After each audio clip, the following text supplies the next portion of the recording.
Good morning, everyone. Welcome to Montgomery College's Tacoma Park Silver Spring campus and our beautiful Cultural Arts Center. My name is Brad Stewart, and I'm the Vice President and Provost of this campus. That means that I am responsible for everything, but I have very little authority to get anybody to do anything. So we're pleased that you're all here today. I'm especially pleased to be able to introduce this event. For those of you who are not familiar with Montgomery College, about 54,000 students are taking classes with us this year. Those are credit students and non-credit students, and those students take classes across the county at our 3 campuses, our 2 community outreach centers, and a number of other locations. Montgomery College students are extraordinarily diverse. They represent this year over 160 different countries of origin. So this will be a wonderful topic for students at Montgomery College. We're pleased to host this presentation today, and we want to thank our sponsors, the Cultural Arts Center, the Humanities Department at Montgomery College, and the Office of Community Engagement.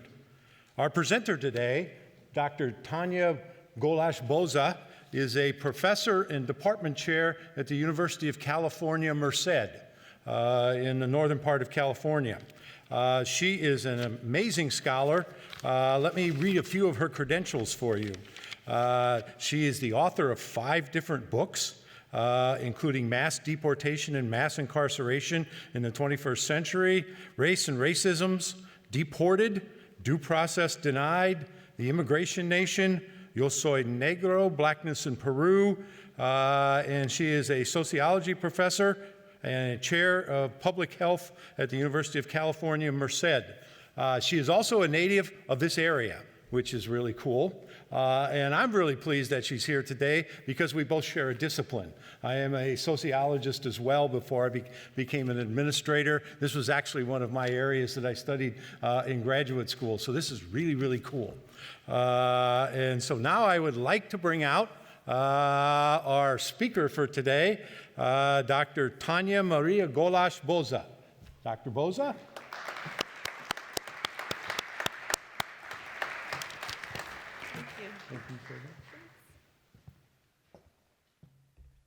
Good afternoon, and thank you for that generous introduction.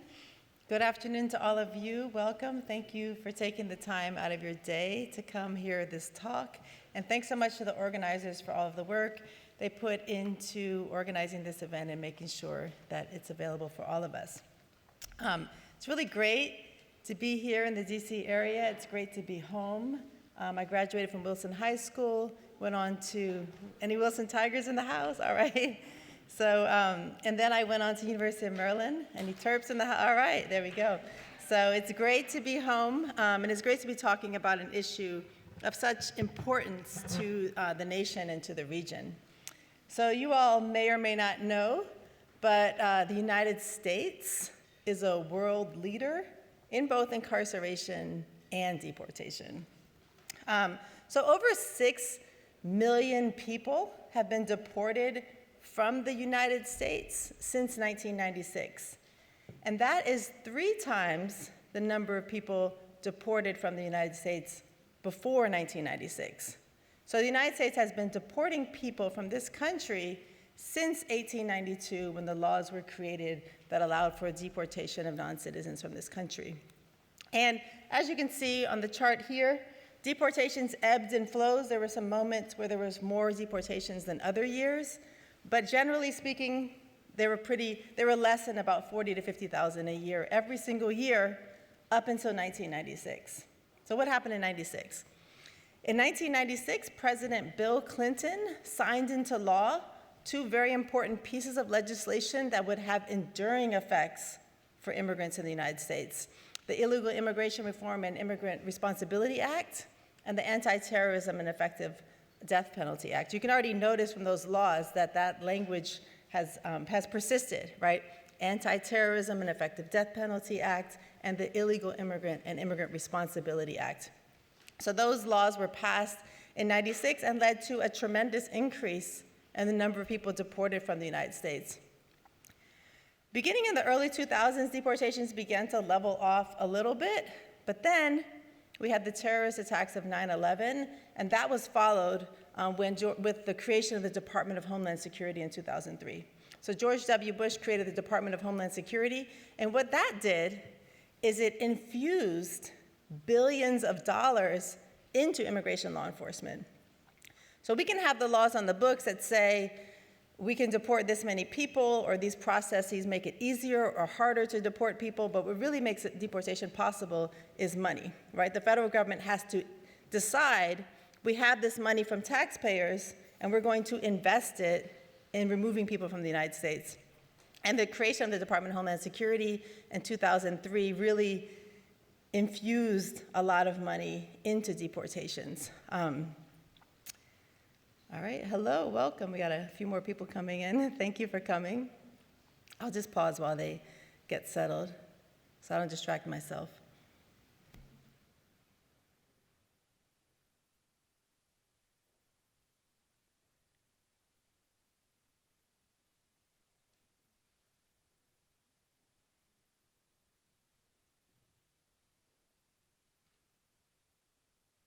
So one thing to note about current budget priorities in terms of deportation is the United States currently spends more money on immigration law enforcement than it spends on all other federal law enforcement activities combined, right? So we spend more money on deportations than we do on the CIA, the FBI, the Coast Guard, et cetera. So basically, deportations have become a really important budget priority for the administration. So not just the current administration, but for every administration going back to Bill Clinton's administration.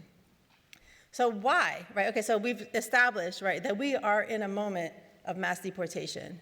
We are currently deporting more people than we have in the past. So why? What created the conditions of possibility for deportation? Why has the United States decided to spend so much of its resources on removing non-citizens from this country? So I'm going to make the case today that there are 4 conditions of possibility for deportation. So none of these explain, when we're talking about broad social processes, we can't say, I have the number 1 explanation, here it is. But what we can think about are, what made this possible? What are the conditions of possibility for mass deportation? So the first is that nearly all deportees are Black and brown men, right? So when we do have a coercive arm of the state, it tends to be directed at people from marginalized groups. Secondly, there's the rise of anti-immigrant sentiment. Anti-immigrant sentiment has long been part of the United States, but there was a recent rise in anti-immigrant sentiment. Thirdly, the global financial crisis, 2007, 2008. And finally, there are corporate profits involved in mass deportation.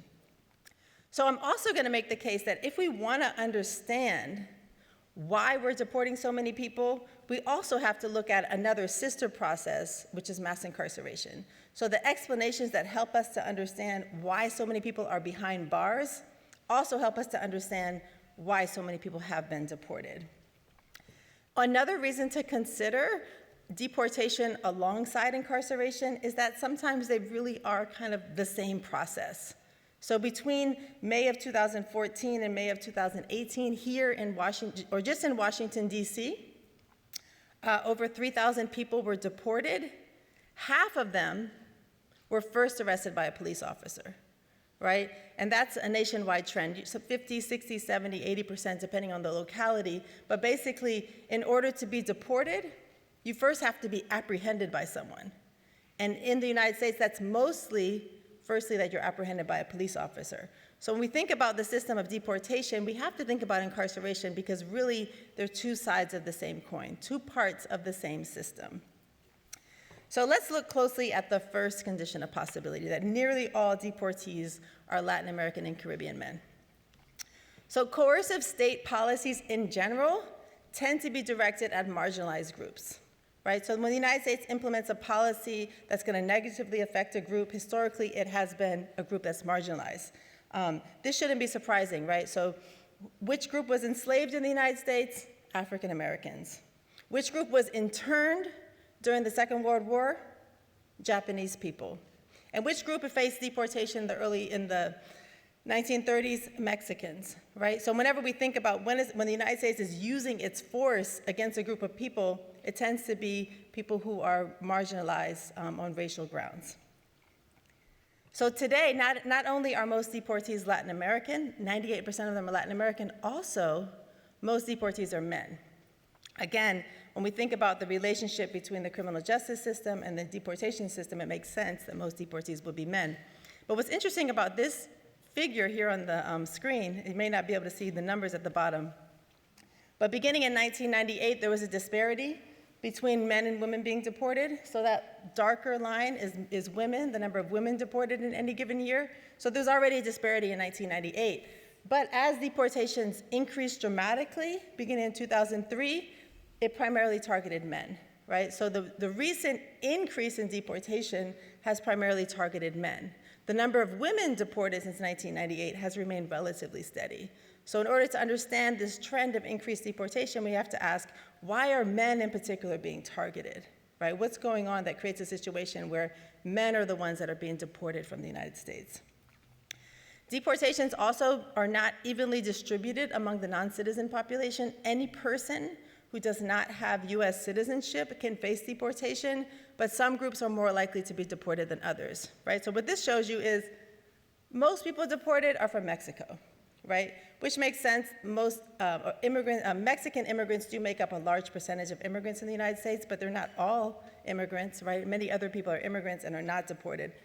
The second largest group, which is the green line, is Central Americans, right? So together, Mexicans and Central Americans make up the vast majority of deportations. And again, we see that when that increase happens after 2003, it's again primarily an increase in the number of Mexicans and Central Americans deported from the United States. So we can also look at, okay, we know how many more or less undocumented Mexicans there are in the United States. We know more or less how many undocumented Central Americans there are. So what percentage of them are deported, right? So in 2014, there were about 350,000 undocumented Hondurans in the United States. In that same year, there were about 500,000 undocumented people from India, right? So we hear a lot about Central Americans undocumented, right? But we don't hear a lot about people from India, but there are large numbers of undocumented Indians, Koreans, Irish, Polish in the United States. You don't hear about them as much, but there are a lot of them, and they're almost never deported, right? So in 2015, 20,000 Hondurans were deported from the United States. How many Indians? 500, right? So Honduran immigrants, based on their numbers in the population, are 40 times more likely than Indians to face deportation, right? So we do have a lot of undocumented Mexicans and Central Americans in the United States, but they also are disproportionately targeted for deportations. And this continues till this day, right? So here's the number of deportations by country in 2018, the most recent data that we have. And as you can see, Mexicans, again, make up the vast majority of immigrants, and they also are leading in deportation numbers. But Honduras is right there, number 3, right? There are many other countries that have undocumented immigrants, but Mexicans and Central Americans bear the brunt of deportations.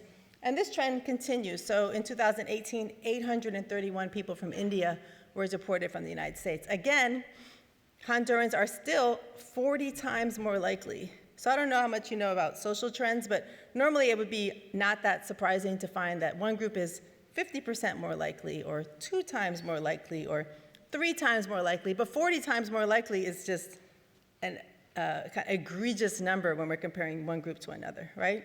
So Hondurans, and I'm choosing Hondurans as one case to look at, but if we looked at the numbers, if we compared Salvadorans to Chinese, or if we compared Mexicans to Polish, we would find similar disparities, right? So what's going on that creates a situation where Latin Americans, Mexicans and Central Americans in particular, are so likely to be deported? If we look at incarceration, this will help us understand that trend. So this is the graph for the number of people who are incarcerated in the United States. And it might remind you of that very first figure I showed you, which showed this increase in the number of deportations, right? There was also a significant increase in the number of people incarcerated in the United States beginning in the 1980s. So again, all the way back to 1920, all the way up to 1980, incarceration rates were relatively steady, right? They didn't really increase very much from one year to the next. Beginning in the early 1980s, incarceration rates just took off, right? And today, the United States incarcerates far more people than any other country in the world. All right, so incarceration rates, sorry, that figure doesn't show up, but I'll just explain it to you. Okay, so what's interesting to know is that incarceration rates are high even as crime rates have fluctuated. So it's true, crime rates reached a relative high in the late 1970s, right? So crime rates started to go up and incarceration started to go up. But then beginning in the late 1980s, crime rates began to drop, and crime rates have dropped tremendously. So for example, in Washington, D.C., there were 489 murders in 1991. Last year, there were just over 100, right? And the population of D.C. is bigger than it was in 1990, right? So that's a national trend. We have less crime today than we did at the peak of mass incarceration. But I mean, as incarceration was going up, crime started to go down, but incarceration rates kept on rising. The main point I want to make to you is that if you want to know why we have so many people in prison, it's not because crime rates exploded, right? There are other reasons that help us to understand that. And similar to mass incarceration, similar to deportation, mass incarceration also primarily affects men, right? So 93% of people who are incarcerated are men. 90% of people who are deported are men, right? So there's another similar trend there. So just as some national origins are more likely to be targeted for deportations, some racial groups are more likely to be targeted for incarceration. So a Black man born in 2001 has a 1 in 3 chance of going to prison at some time in his lifetime. It's 1 in 5 for Latino men and 1 in 17 for white men, right? So the risk of incarceration is way higher for Latino and Black men than it is for white men, just like the risk of deportation is higher for some groups than others.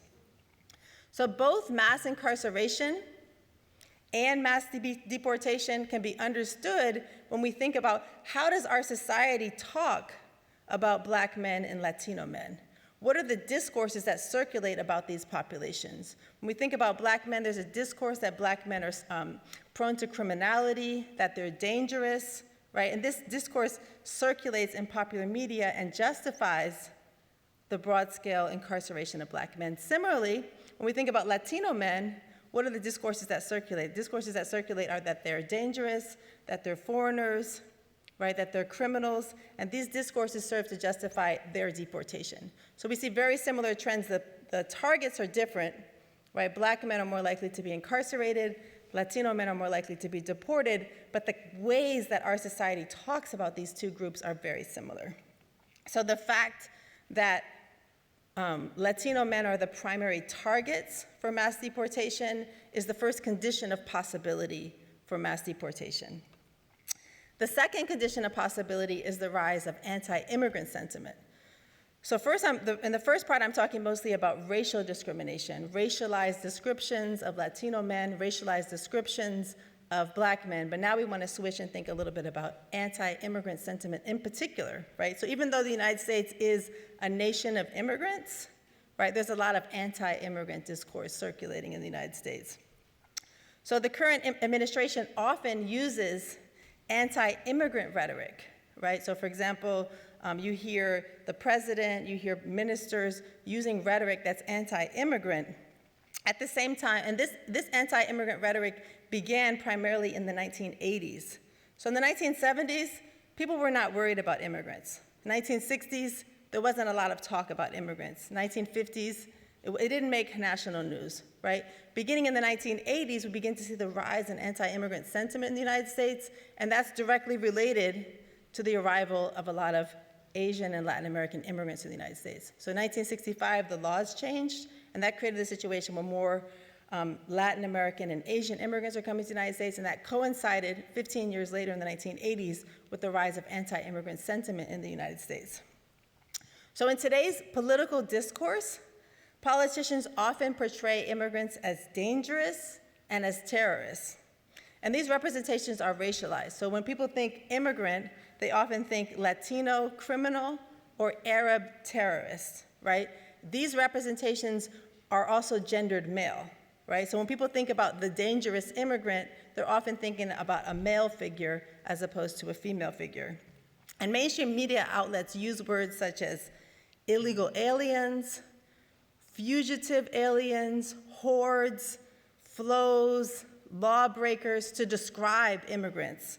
And they use words like flow, flood, invasion to describe their arrival in the United States. All of these words, these discourses to describe immigrants contribute to anti-immigrant sentiment in the United States.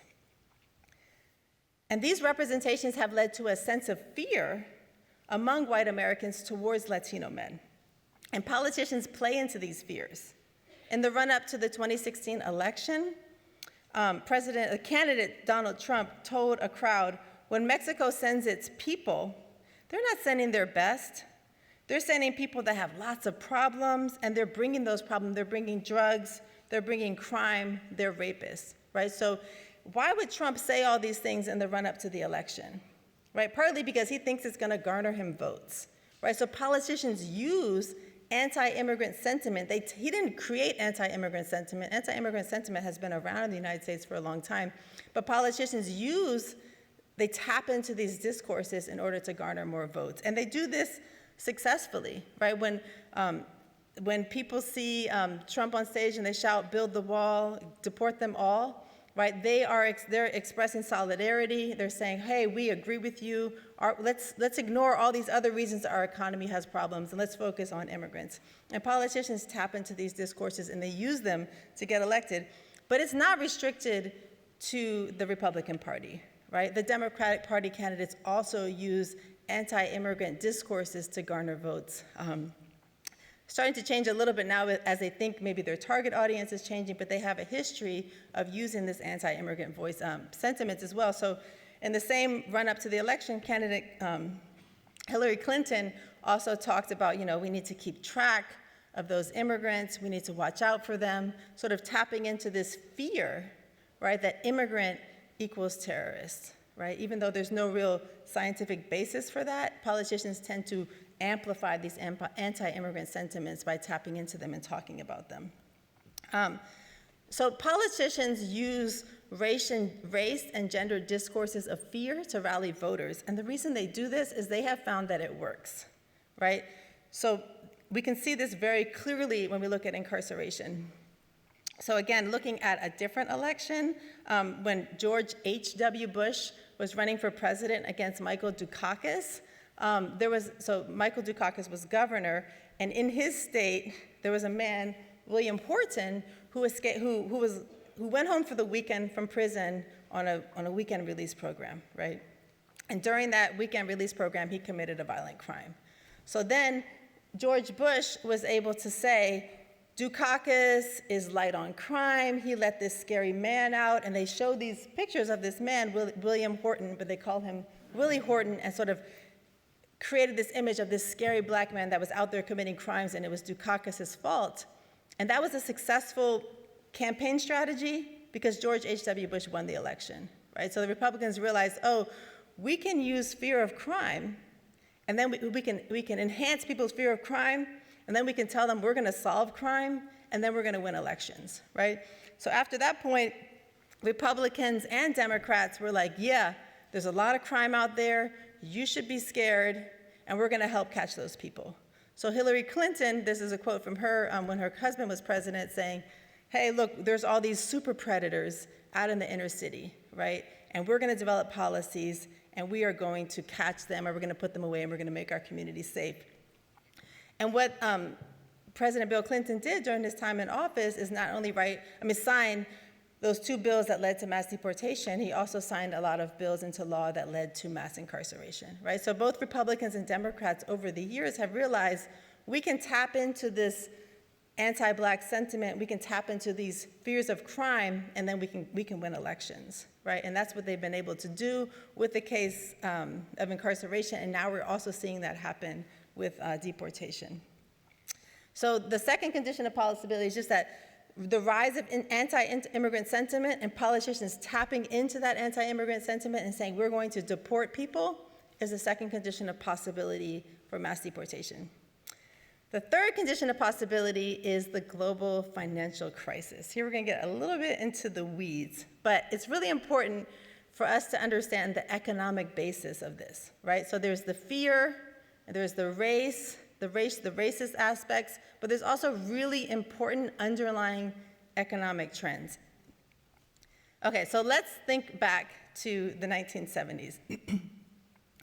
So in the United States in the 1970s, capitalism faced a crisis, right? And a lot of people trace the rise of incarceration in the United States to the crisis of the 1970s. So when we say capitalism has a crisis, what we mean is that after World War II, right, the United States developed its manufacturing base.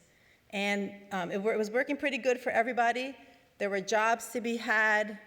Employers were making money. Things were going pretty well for the United States after World War II because Germany and Japan were devastated in the war. The United States wasn't. So the United States was able to develop this really strong economy in the 50s and 60s, and things were going pretty well for workers, right?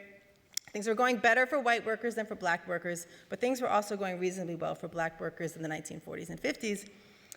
And then, beginning in the late 1960s, there was a movement for workers to get more rights, right? So workers' unions got stronger, workers started demanding more wages, they started going on strikes, they started demanding more, and the companies were like, Ford and General Motors, they were like, you know what? We're not gonna actually pay you workers anymore. Like, we need to make more money, right? So we're actually gonna take this plant of car manufacturing and we're gonna move it from Detroit to Mexico to another country, right? Where the work is cheaper.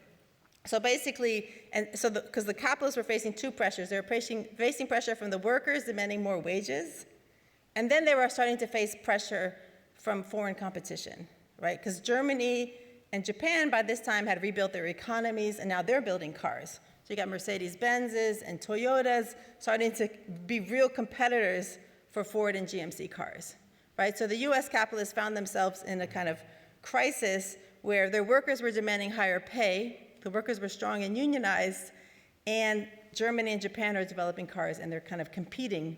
So so the capitalists are like, what we're gonna do is we're gonna outsource.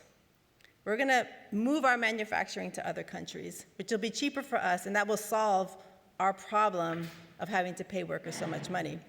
So what happened in the United States is what we call deindustrialization.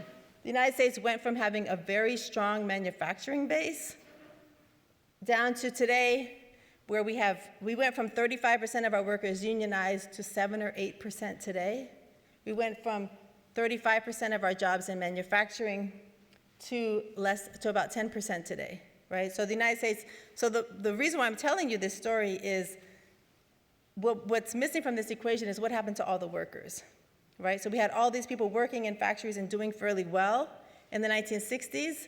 The 1970s, the United States faced a crisis, and then all of a sudden we see a tremendous rise in unemployment, and particularly in unemployment of black men, right? So beginning in the 1970s, there's a strong increase in unemployment in black men. By the time you get to the 1980s, there's a crisis of unemployment in inner cities in the United States. You have cities where 50% of black young men are unemployed, right? So what is the response of the state to this crisis of unemployment?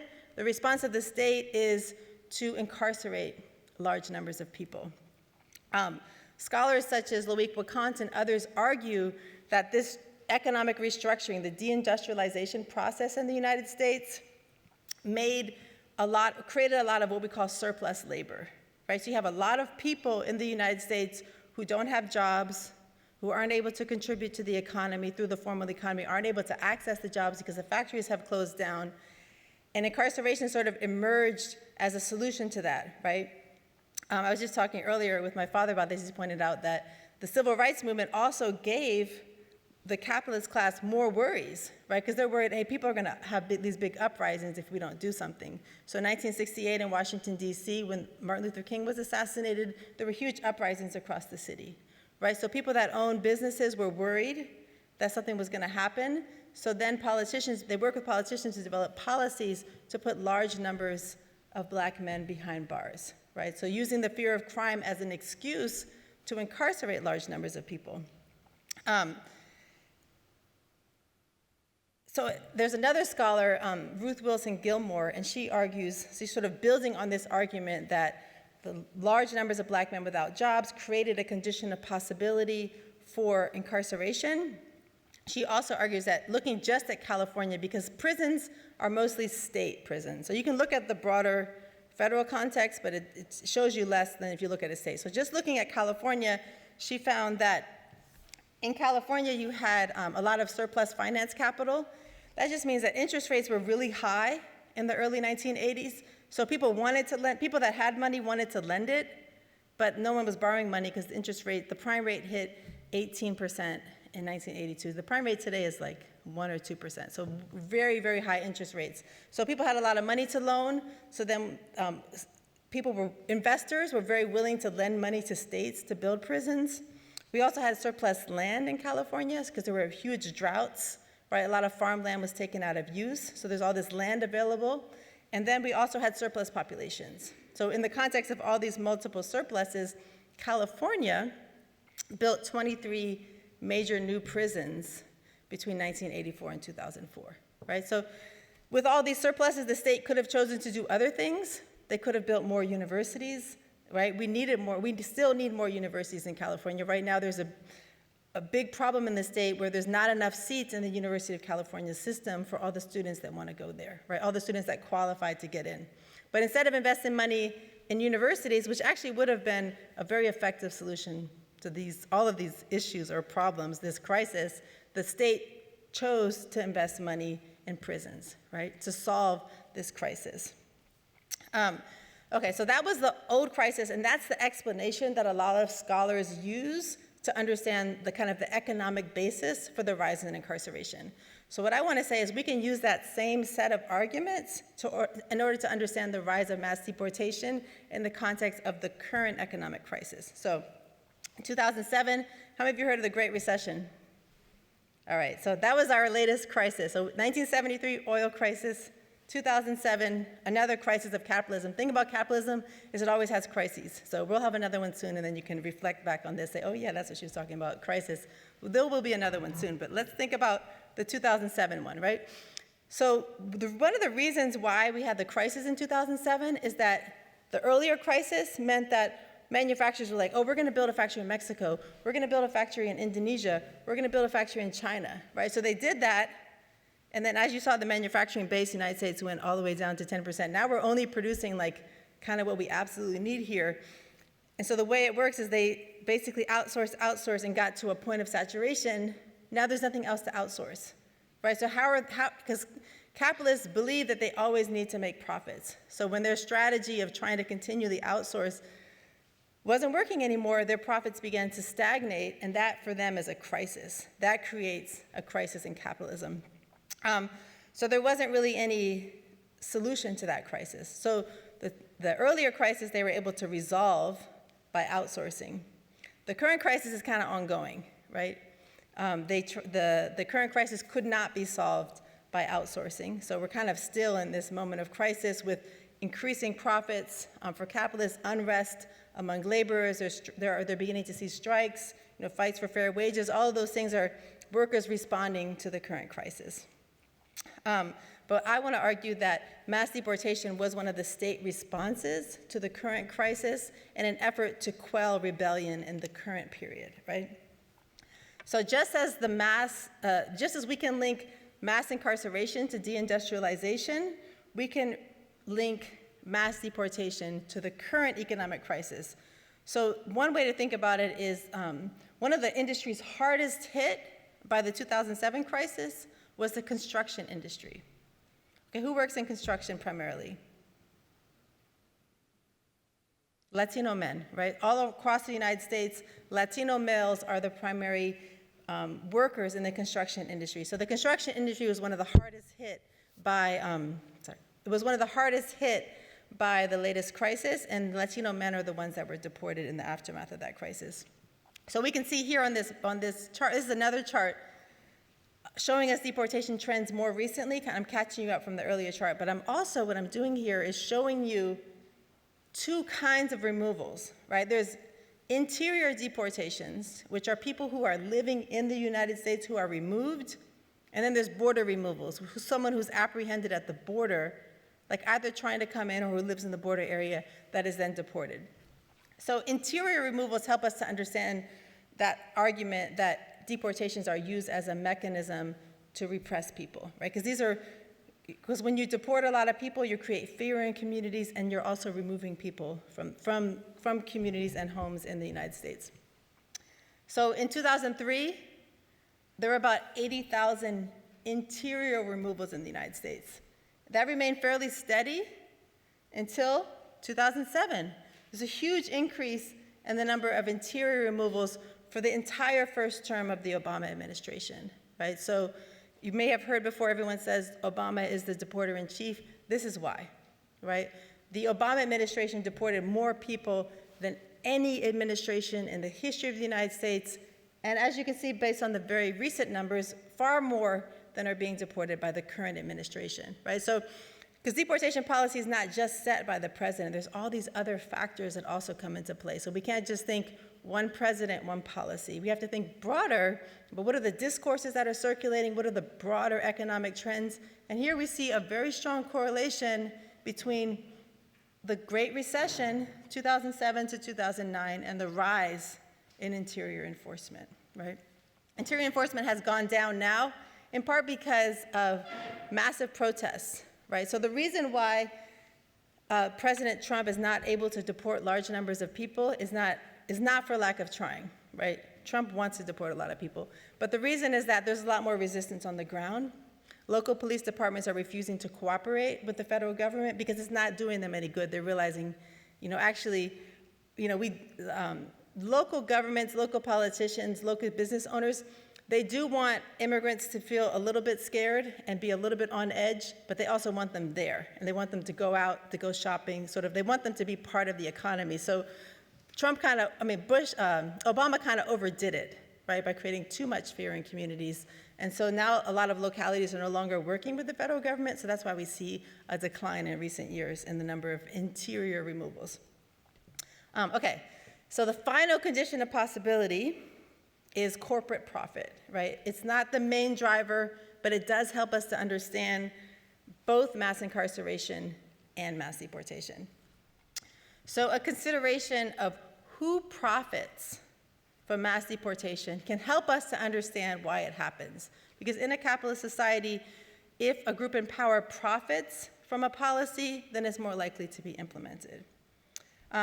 So we can't argue that private prisons are the main driver of incarceration because really private prisons only make up about 5% of all prisons in the United States, right? We can't argue that prison labor is the main reason for incarceration because relatively few prisoners are actually laboring, and it's not actually, even though they're incarcerated and they're paid very little, it's not usually very profitable. It's only profitable in small sectors. So we do see some examples of profit. So for example, you might have a town where there's a laundry, that's a big laundry where a lot of people work at, that's owned by a big company, and they realize in that particular case, it makes sense to move the laundry to the prison, and then there's profit.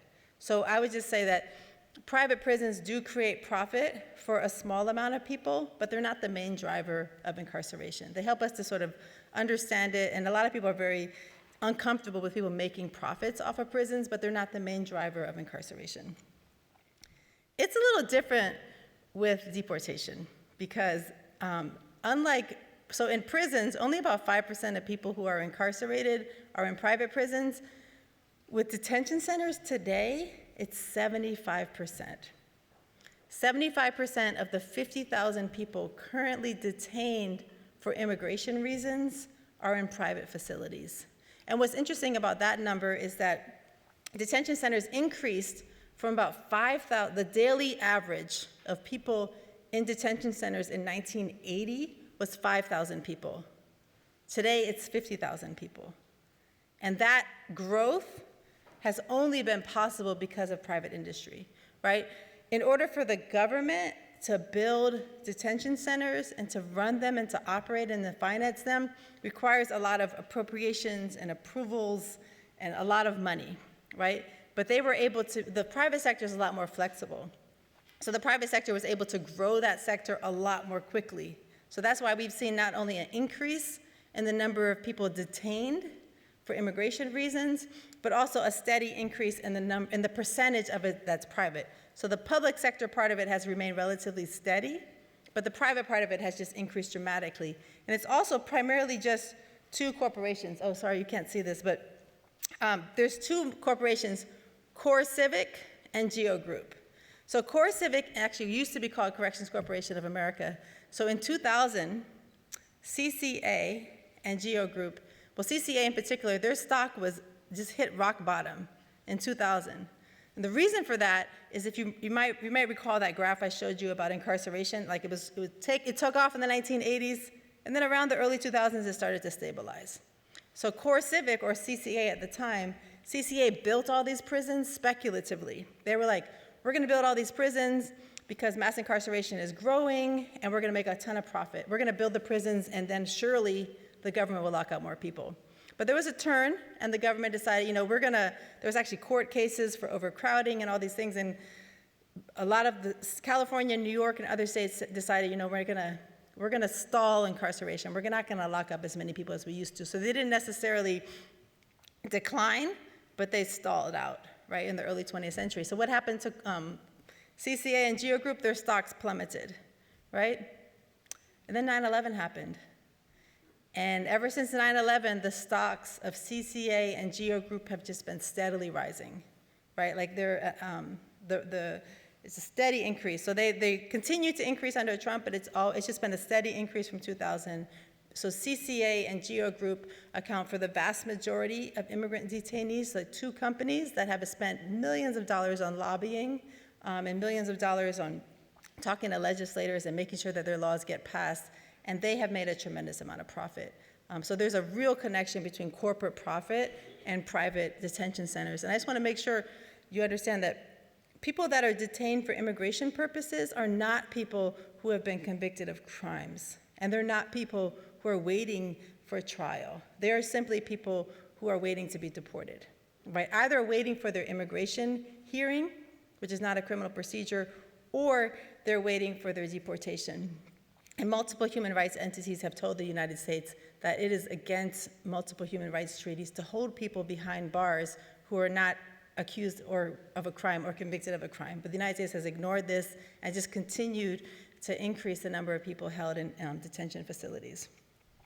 So there's one final sector that has benefited or profited from deportations, and that is the call center sector. So I don't know if any of you have ever called a business, and on the other end of the line, there's a person. So maybe 10, 15 years ago, you'd be likely to find someone in India, but today, you're pretty likely to have the person on the other end of the line be based in Mexico, the Dominican Republic, Guatemala, El Salvador, and you might not know, because there's a lot of people who grew up in the United States who are completely bicultural, bilingual, completely understand the culture and the norms of the United States, who have been deported and are working in the call center sector in Guatemala, Dominican Republic, El Salvador, et cetera.